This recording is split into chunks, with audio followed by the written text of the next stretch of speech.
അനാമികയെ എനിക്ക് ഇഷ്ടമല്ലായിരുന്നുണ്ടെങ്കിൽ എന്റെ മോന് ഞാൻ കല്യാണം കഴിപ്പിക്കേണ്ട ആവശ്യമില്ലായിരുന്നു. അവളെ ഇഷ്ടപ്പെട്ടു, അവരിപ്പോ നല്ല സന്തോഷത്തോടെ അവർക്കൊരു വീട് വെച്ചു കൊടുത്തു.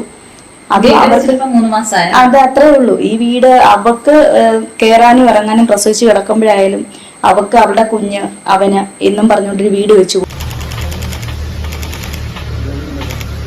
ഹായ് എവരിവൺ, അപ്പൊ എന്റെ പുതിയൊരു വീഡിയോയിലേക്ക് സ്വാഗതം. അപ്പൊ ഞാനിന്ന് വന്നിരിക്കുന്നത് 18 വയസ്സ് പ്രായം തികഞ്ഞ് കല്യാണം കഴിഞ്ഞ ഒരു പെൺകുട്ടി 7ാം മാസത്തിൽ പ്രസവിക്കുന്നു. അതും പൂർണ്ണ ആരോഗ്യവാനായിട്ടുള്ള ഒരു കുഞ്ഞിനെയാണ് പ്രസവിക്കുന്നത്. ഞാൻ പറഞ്ഞു വരുന്നത് ആരെ കുറിച്ചാണെന്ന് പ്രത്യേകിച്ച് പറഞ്ഞു തരേണ്ട ആവശ്യമില്ലല്ലോ. നമ്മുടെ അനാമിക വിഷ്ണു ദമ്പതികളെ കുറിച്ചാണ്. കഴിഞ്ഞ ദിവസം സോഷ്യൽ മീഡിയയിൽ ഇതൊക്കെ തന്നെയായിരുന്നു ചർച്ചാ വിഷയം. ഇനി സംഭവം എന്താണ് ഏതാണെന്ന് അറിയാത്തവർക്ക് വേണ്ടി ഞാൻ ഈ കാര്യം ഒന്ന് ചുരുക്കി പറഞ്ഞുതരാം. ഈ അനാമിക വിഷ്ണു എന്ന് പറഞ്ഞ് യൂട്യൂബ് ചാനൽ നടത്തുന്ന ദമ്പതിമാർ, ഇതിൽ അനാമിക എന്ന് പറയുന്ന പെൺകുട്ടി ജനിച്ചു വളർന്നത് ഒരു അനാഥാലയത്തിലാണ്. ആ അനാഥാലയത്തിലെ നടത്തിപ്പുകാരി ഗിരിജ എന്ന് പറയുന്ന സ്ത്രീയുടെ മകനാണ് വിഷ്ണു എന്ന് പറയുന്നത്. കഴിഞ്ഞ ഒക്ടോബറിലായിരുന്നു അനാമികയുടെയും വിഷ്ണുവിന്റെയും വിവാഹം. അന്ന് അനാമികയെ സംബന്ധിച്ചിടത്തോളം 18 വയസ്സ് തികഞ്ഞതേ ഉണ്ടായിരുന്നുള്ളൂ. അന്ന് അനാമികയെ കല്യാണം കഴിക്കുന്ന സമയത്ത് ചോദിച്ചിട്ടുണ്ടായിരുന്നു അനാമികയോട്, എന്തിനാണ് ഈ 18 വയസ്സ് തികയുന്നതിന് മുമ്പേ കല്യാണം കഴിക്കുന്നതെന്ന്. അതിനെക്കുറിച്ച് പ്രത്യേകിച്ച് നമുക്ക് അഭിപ്രായം പറയേണ്ട കാര്യമൊന്നുമില്ല. ഒരാൾ ഏർലി മാരേജ് കഴിക്കുന്നതിനോടനുബന്ധിച്ച് നമ്മൾ അയാളെ എപ്പോ വിവാഹം കഴിക്കണമെന്ന് അയാളുടെ ഒരു പേഴ്സണൽ ഒരു ഇതാണ്. ഒരാൾ 18 വയസ്സിന് മുന്നേ ആണെങ്കിലോ അല്ലെങ്കിൽ തികഞ്ഞിട്ടാണെങ്കിലോ വിവാഹം കഴിക്കുന്നതിനോട് നമുക്ക് ഒന്നും പറയാനുള്ള അവകാശമില്ല. അത് അവരുടെ വ്യക്തിപരമായിട്ടുള്ള താല്പര്യം മാത്രമാണ്. എന്നിരുന്നാലും 18ാമത്തെ വയസ്സിൽ അനാമികയുടെ കല്യാണം കഴിഞ്ഞു. അപ്പൊ ഞാൻ നേരത്തെ പറഞ്ഞ പോലെ ഒക്ടോബർ 24-ാണ് കല്യാണം കഴിഞ്ഞത്. അതേ അനാമിക തന്നെ പ്രസവിക്കുന്നത് എപ്പോഴാണ്? ജൂൺ 4-നാണ്. അതായത് കല്യാണം കഴിഞ്ഞ് 7 മാസവും 10 ദിവസവും കഴിഞ്ഞപ്പോഴാണ് അനാമിക പ്രസവിക്കുന്നത്. ഇതാണ് ഇപ്പൊ സോഷ്യൽ മീഡിയയിൽ വൻ വിവാദമായി മാറിക്കൊണ്ടിരിക്കുന്നത്. ഒരു കാര്യം പറയുവാണെങ്കിൽ ഈ 7ാം മാസത്തിൽ ഒരു പെണ്ണ് പ്രസവിക്കുകയാണെന്നുണ്ടെങ്കിൽ ആ കുഞ്ഞിന് ഒരുപാട് കോംപ്ലിക്കേഷൻസ് ഉണ്ടാവും. മാസം തികയാതെ പ്രസവിക്കുന്ന ആ കുട്ടികളെയൊക്കെ നമ്മൾ വിളിക്കുന്നത് പ്രീ മെച്യൂർഡ് ബേബി എന്നാണ്. ഇത്തരം കുഞ്ഞുങ്ങളെ ഒരുപാട് നാള് NICU-യിലൊക്കെ കിടത്തിയതിനു ശേഷമാണ് ഹോസ്പിറ്റലിൽ നിന്നും വിടാറ്. ഇവിടെ അനാമികയുടെ കേസിലാണെങ്കിൽ കുട്ടിയെ പ്രസവിച്ചു കഴിഞ്ഞപ്പോൾ പൂർണ്ണ ആരോഗ്യവാനായിട്ടുള്ള കുട്ടിയായിരുന്നു. മാത്രവുമല്ല പ്രസവം കഴിഞ്ഞ് കുറച്ച് ദിവസം കഴിഞ്ഞപ്പോൾ തന്നെ നോർമലി എല്ലാവരും ചെയ്യുന്ന പോലെ വീട്ടിലേക്ക് വരികയായിരുന്നു. അങ്ങനെയെങ്കിൽ ഇവിടെ അനാമിക മാസം തികഞ്ഞു തന്നെ ആയിരിക്കണമല്ലോ പ്രസവിച്ചത്. അഥവാ മാസം തികഞ്ഞാണ് പ്രസവിക്കുന്നതെങ്കിൽ അനാമികയുമായിട്ടുള്ള ആ കല്യാണത്തിന് ഏകദേശം ഒരു 3 മാസമെങ്കിലും പ്രഗ്നന്റ് ആയിരിക്കണം. അങ്ങനെ വരുമ്പോഴാണല്ലോ കല്യാണം കഴിഞ്ഞ് 7ാം മാസത്തിൽ പ്രസവിക്കുന്നത്.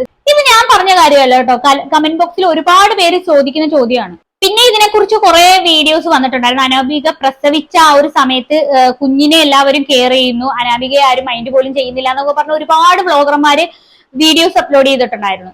ആ ഒരു വ്ളോഗേഴ്സിന്റെ ചാനലിന്റെ അടിയിലെ കമന്റ് ബോക്സിലും അതേപോലെ തന്നെ ഈ അനാമിക വിഷ്ണു എന്ന് പറയുന്ന ചാനലിന്റെ അടിയിലും ഒരുപാട് കമന്റ്സ് വരുന്നുണ്ട് ഈ ഒരു തരത്തില്. കാരണം കല്യാണം കഴിഞ്ഞ് 7 മാസം ആയപ്പോൾ പ്രസവിച്ചു, കല്യാണത്തിന് മുന്നേ തന്നെ 3 മാസം പ്രഗ്നന്റ് ആയിരുന്നു അനാമിക എന്നൊക്കെ പറഞ്ഞ ഒരുപാട് കമന്റ് വരുന്നുണ്ട്. ശരിക്കും പറഞ്ഞാൽ ഇത്തരം സംഭവങ്ങളൊക്കെ നമ്മുടെ നാട്ടിൽ ഒരുപാട് നടക്കുന്ന കാര്യമാണ്. ഒരു പെണ്ണ് വിവാഹത്തിന് മുൻപേ ഗർഭിണിയാവുന്നത് ആദ്യത്തെ സംഭവമൊന്നുമല്ല. കല്യാണം കഴിഞ്ഞ് 5-6 മാസം പ്രസവിക്കുന്ന എത്രയോ ആളുകളുണ്ട് നമ്മുടെ നാട്ടിൽ. മാത്രവുമല്ല ഇത് നിയമപരമായിട്ട് നോക്കുന്ന സമയത്ത് ഇത് ഇല്ലീഗലും അല്ല. 2 വ്യക്തികൾക്ക് പരസ്പരം സമ്മതമാണെങ്കിൽ വിവാഹം കഴിക്കണമെന്ന് ഇല്ല. കാര്യം അത് ലീഗൽ ആയിട്ടുള്ള ഒരു കാര്യമാണ്. പക്ഷേ ഇവിടെ അനാമിക വിഷ്ണുവിന്റെ കേസിൽ വരുവാണെന്നുണ്ടെങ്കിൽ 18 വയസ്സ് ആയപ്പോൾ ആണ് ഇവരുടെ കല്യാണം നടന്നത്. ആ അനാമികയാണ് ഇവിടെ 7ാം മാസം പ്രസവിക്കുന്നത്. അങ്ങനെ നോക്കുമ്പോൾ ഇവിടെ ആ 18ാമത്തെ വയസ്സിന് മുന്നേ, അതായത് കല്യാണത്തിന് മുന്നേ ഇവർ തമ്മിൽ ഫിസിക്കൽ റിലേഷൻഷിപ്പിൽ ഇവർ തമ്മിൽ ഏർപ്പെട്ടിട്ടുണ്ടെങ്കിൽ അത് 17ാമത്തെ വയസ്സല്ല, അതായത് 18 വയസ്സാകുന്നതിന് മുന്നേ ആണെന്ന് നമുക്ക് ഊഹിക്കാവുന്നേ ഉള്ളൂ. ഞാൻ പറഞ്ഞു വന്നത് ഈ 18 വയസ്സായാൽ മാത്രമേ പ്രായപൂർത്തിയാകത്തുള്ളൂ. അതിന് മുന്നേ ആണെന്നുണ്ടെങ്കിൽ പ്രായപൂർത്തി ആയിട്ടില്ലായിരുന്നു അന്ന് അനാമികയ്ക്ക്. അങ്ങനെ നോക്കുമ്പോൾ അത് ഇല്ലീഗൽ ആയിട്ടുള്ള ഒരു പരിപാടിയാണ്. കാരണം 18 വയസ്സിന് മുന്നേ ഇങ്ങനെ ഒരു സംഭവം ഉണ്ടെന്നുണ്ടെങ്കിൽ അത് ഇല്ലീഗലാണ്. മാത്രവുമല്ല അത് പോക്സോ പരിധിയിൽ വരുന്ന ഒരു കാര്യവുമാണ്. അതായത് ആ പെൺകുട്ടിയുടെ സമ്മതപ്രകാരമാണെങ്കിലും അത് പോക്സോ കേസിൽ ഉൾപ്പെടുന്ന ഒരു കാര്യമാണ്. പിന്നെ ഒരു കാര്യം ഒരുപാട് പേര് കമന്റ് ബോക്സിൽ വന്നിട്ട് ചോദിക്കുന്നുണ്ട്, ഈ പാവം അനാഥയായിട്ടുള്ള ഒരു പെൺകുട്ടിയാണ് ഈ അനാമിക എന്ന് പറയുന്നത്. അതിനെ ഈ പ്രായപൂർത്തിയാകുന്നതിന് മുന്നേ തന്നെ ഇങ്ങനെ ഒരു ഫിസിക്കൽ കോണ്ടാക്ട് ഉണ്ടായി അതിൽ ഗർഭിണി ആയതിനു ശേഷം മറച്ചു വെക്കാൻ വേണ്ടിയിട്ടാണോ, അത് കവർ ചെയ്യാൻ വേണ്ടിയിട്ടാണോ ഈ കല്യാണം എന്നാണ് ആൾക്കാർ ചോദിക്കുന്നത്. അത് മാത്രമല്ല കേട്ടോ, ഇവർക്ക് സപ്പോർട്ടായിട്ടുള്ള കമന്റുകൾ ഒരുപാട് വരുന്നുണ്ട്. എങ്ങനെ ആയാൽ എന്താ, അവൻ അവളെ ഏറ്റെടുത്തില്ലേ എന്നും ആൾക്കാർ ചോദിക്കുന്നുണ്ട്. ഇതിനെയൊക്കെ പുണ്യപ്രവൃത്തിയായി കാണുന്നതിനോടൊന്നും എനിക്ക് യോജിപ്പില്ല. അതെന്തോ വലിയ പുണ്യമാണെന്ന് കരുതുന്ന ആൾക്കാരുണ്ട്. നമ്മൾ ഒരാളെ അങ്ങ് ഇഷ്ടപ്പെട്ട് കഴിഞ്ഞാൽ ആ പെണ്ണിനെ നേരെ പീഡിപ്പിച്ച് അങ്ങ് ഗർഭിണിയാക്കുക. അപ്പൊ പിന്നെ അവരെ നമുക്ക് സ്വന്തമാക്കാൻ പറ്റില്ലല്ലോ. ഇതിനെ ഒന്നും ഒരു പുണ്യപ്രവൃത്തിയായി കാണുന്നതിനോട് എനിക്ക് അംഗീകരിച്ചു കൊടുക്കാൻ പറ്റില്ല. ഞാനൊരു സന്ദർഭോചിതമായിട്ട് പറഞ്ഞതേ ഉള്ളൂ കേട്ടോ. ഇതൊക്കെ എന്താണെന്ന് അറിയാം, ഇങ്ങനെ ഒരുപാട് ആൾക്കാർ ഇങ്ങനെ ഇതാക്കുന്നത് സോഷ്യൽ മീഡിയയിൽ എന്ത് മുള്ളിയാലും തൂറിയാലും വന്ന് സോഷ്യൽ മീഡിയയിൽ ഇങ്ങനെ കൊട്ടിഘോഷിക്കുന്നതുകൊണ്ടാണ്. ഈ ഗർഭവും പ്രസവവും ഒക്കെ സോഷ്യൽ മീഡിയയിൽ ഇട്ട് ആഘോഷിക്കേണ്ട വല്ല കാര്യം ഉണ്ടായിരുന്നു? പ്രത്യേകിച്ച് വലിയൊരു കോംപ്ലിക്കേഷൻ ഉള്ള പ്രസവം ആണെന്നുള്ളത് അനാമികയ്ക്കും വിഷ്ണുവിനും നന്നായിട്ട് അറിയാം. എന്നിട്ടും സോഷ്യൽ മീഡിയയിൽ ഇട്ട് ഇതുവരെ ആഘോഷിച്ചു.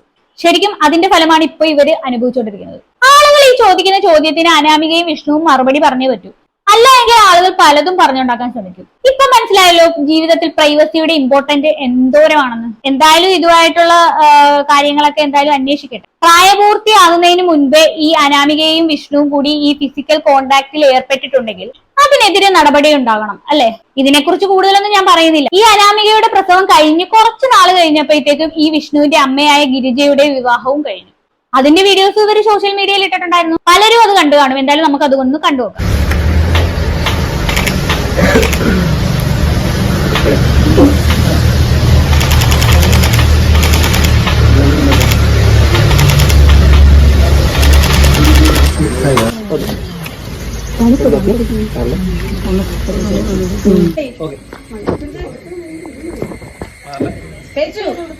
കണ്ടില്ലേ, ഈ കല്യാണവുമായി ബന്ധപ്പെട്ടും പല ചോദ്യങ്ങളും ഉയർന്നു വരുന്നുണ്ട് കേട്ടോ. കാരണം ഈ കല്യാണ ചെക്കന് ഈ പെണ്ണിനേക്കാളും 8 വയസ്സ് കുറവാണ്. മാത്രവുമല്ല ഈ കല്യാണ ചെക്കന്റെ വീട്ടുകാരോ കുടുംബക്കാരോ ഒന്നും ഈ കല്യാണത്തിന് പങ്കെടുത്തിട്ടില്ല. അതുമായി ബന്ധപ്പെട്ട് പല ചോദ്യങ്ങളും ഉയർന്നു വരുന്നുണ്ട്. അതിലേക്കൊന്നും ഞാൻ കടക്കുന്നില്ല. ചുമ്മാ എന്തെങ്കിലും പറഞ്ഞ് വിവാദം ഉണ്ടാക്കുന്നതിലേക്കൊന്നും എനിക്ക് താല്പര്യമില്ല. ശരിക്കും പറഞ്ഞു കഴിഞ്ഞാൽ ഇതുമായി ബന്ധപ്പെട്ട് ഈ അനാഥാലയത്തിൽ വർക്ക് ചെയ്തിരുന്ന, ഇവർ നടത്തുന്ന അനാഥാലയത്തിൽ വർക്ക് ചെയ്യുന്ന ഒരു വ്യക്തി സോഷ്യൽ മീഡിയയിൽ ഒരു പോസ്റ്റ് ഇട്ടിട്ടുണ്ടായിരുന്നു. എന്തായാലും ആ പോസ്റ്റ് ഞാനൊന്ന് വായിച്ചുതരാം. ജൂലൈ 6 ഞാൻ ഏഴാംകുളം തേപ്പുപറ ജീവമാതാ കാരുണ്യ ഭവൻ എന്ന ചിൽഡ്രൻസ് ഹോം ആൻഡ് അഗതി മന്ദിരത്തിൽ വാർഡനായി ജോയിൻ ചെയ്തു. എന്നാൽ എന്നോട് ഈ സ്ഥാപനം നടത്തിപ്പുകാരിയായ ഉദയ ഗിരിജ അഗതി മന്ദിരത്തിലെ അന്തേവാസികളെ കൊണ്ട് ജോലി ചെയ്യിക്കുവാൻ ആവശ്യപ്പെട്ടു. അമ്പിളി എന്ന് പറയുന്ന ഡിപ്രഷനുള്ള കുട്ടിയെ കൊണ്ട് അവിടെ കിടന്ന കിടപ്പ് രോഗിയുടെ മലമൂത്ര വിസർജനം ഗ്ലൗസ് പോലും കൊടുക്കാതെ കോരിപ്പിച്ചു. അവിടെയെല്ലാം വൃത്തിയാക്കി. മറ്റു കിടപ്പ് രോഗികളെ കുളിപ്പിക്കുന്നതും അവരുടെ ഡ്രസ് മാറ്റുന്നതും അവർ കഴിക്കുന്ന പാത്രങ്ങൾ കഴുകുന്നതും അമ്പിളിയാണ്. അമ്പിളിയുടെ 2 മക്കൾ അവിടെയുണ്ട്. 4 വയസ്സുള്ള മോനെ അംഗൻവാടിയിൽ ചേർത്തിട്ടില്ല. 9 വയസ്സുള്ള മകളുടെ പല്ല് പോലും വൃത്തിയാക്കാൻ ബ്രഷും കൊടുക്കില്ല. ചോദിക്കുമ്പോൾ അമ്പിളി നോക്കില്ല കുട്ടികളെ എന്നാണ് പറയുന്നത്. രാവിലെ തുടങ്ങുന്ന ജോലി രാത്രി വരെയുണ്ട്. പിന്നെ സമയം എവിടെ? അവിടെ ക്ലീൻ ചെയ്യാൻ ജോലിക്കാരില്ല. ലക്ഷ്മി എന്ന പെൺകുട്ടി ശരീരം മുഴുവൻ വ്രണമായി പഴുത്തു ചൊറിച്ചിലുമായി വീൽ ചെയറിൽ ഇരിക്കുന്നു. കുറച്ച് ചൂടുവെള്ളത്തിൽ ഉപ്പിട്ട് കഴുകി വൃത്തിയാക്കി മരുന്ന് വെച്ചാൽ സുഖമാകും. അതിന് നോക്കുകയില്ല. ഞാൻ ചെന്ന ദിവസം രാത്രിയിൽ അന്നദാനം ഉണ്ടായിരുന്നു. അന്ന് അധികം വന്ന ചോറ് പിറ്റേന്ന് 3 നേരം ഞങ്ങൾക്ക് തന്നു. ബാക്കി വന്നത് 3-ാം ദിവസം രാവിലെ കഞ്ഞിയാക്കി തന്നു. അത് തന്നെയാണ് എനിക്ക് തന്നതും. പുളിച്ച കഞ്ഞിയായിരുന്നു. അവിടുത്തെ കുട്ടികളോട് ചോദിച്ചപ്പോൾ അധികം വരുന്നത് പിറ്റേന്ന് തിളപ്പിച്ച് ഞങ്ങൾക്ക് തരില്ല, അമ്മമാർക്ക് കൊടുക്കും എന്ന് പറഞ്ഞു. ആളുകൾ കൊണ്ടു കൊടുക്കുന്ന ഫ്രൂട്ട്സ് ആർക്കും കൊടുക്കാതെ ചിൽഡ്രൻസ് ഹോം ബിൽഡിംഗിൽ അടിയിൽ വലിയ PVC പൈപ്പ് വെച്ച ഒരു അണ്ടർഗ്രൗണ്ട് ഉണ്ട്. അതുവഴി കുത്തിക്കളയും. ചിൽഡ്രൻസ് ഹോമിൽ 22 കുട്ടികളുണ്ട്. അവർക്ക് തലയിൽ എണ്ണയില്ല, സോപ്പില്ല, നല്ല വസ്ത്രമില്ല, പല്ല് തേക്കാൻ ബ്രഷ് ഇവയില്ല. ചെറിയ കുട്ടികളുടെ പല്ല് മൈദാമാവ് പോലെ അഴുക്ക് പിടിച്ചിരിക്കുകയാണ്. എനിക്ക് കൊണ്ടുപോയ എണ്ണയും സോപ്പുമാണ് കുഞ്ഞുങ്ങൾക്ക് കൊടുത്തത്. അവരെ നോക്കാൻ ഒരു ആയയില്ല. ഞാൻ ഇവിടെ കണ്ടതും അനുഭവിച്ചതുമായുള്ള കാര്യങ്ങളാണിത്. അവിടെ നിന്ന് ഇറങ്ങി ഞാൻ കൊടുമൺ CIക്ക് ഈ സ്ഥാപനത്തിനെതിരെ വീഡിയോ സഹിതം പരാതി നൽകി. നേഴ്സിംഗ് പഠിച്ച അമ്പിളി ഒരു ഹോസ്പിറ്റലിൽ വർക്ക് ചെയ്തുകൊണ്ടിരിക്കുകയായിരുന്നു. അമ്പിളിയെ നല്ല ഡോക്ടറെ കാണിച്ച് അവൾക്കൊരു പുതുജീവിതം നൽകാനും ലക്ഷ്മിയുടെ ചികിത്സ നടത്തി സുഖപ്പെടുത്തി വിടുന്നതിനും ഗവൺമെന്റിന്റെയും ഭരണാധികാരികളുടെയും ഭാഗത്തു നിന്നും നീതിപൂർണമായ അന്വേഷണം നടത്തി അവരെ ഗവൺമെന്റ് ഹോമിലേക്ക് മാറ്റണമെന്ന് അപേക്ഷിക്കുന്നു എന്ന് ഈ പുള്ളിക്കാരിയാണ് പറയുന്നത്. അപ്പോ ഇതാണ് അവിടെ ജോലി ചെയ്തിരുന്ന ഒരു സ്ത്രീയുടെ പോസ്റ്റ്. അവരൊരുപാട് കാര്യങ്ങളാണ് ഈ സ്ഥാപനത്തിനെതിരെ ഉന്നയിക്കുന്നത്. മാത്രവുമല്ല സന്ധ്യ പല്ലവി എന്ന് പറയുന്ന ഈ സ്ത്രീയുടെ പോസ്റ്റിന്റെ താഴെയുള്ള കമന്റ് ബോക്സിലും അതിനെ ശരി വെക്കുന്ന രീതിയിൽ ഒരുപാട് പോസിറ്റീവായിട്ട് കമന്റും വന്നിട്ടുണ്ട്.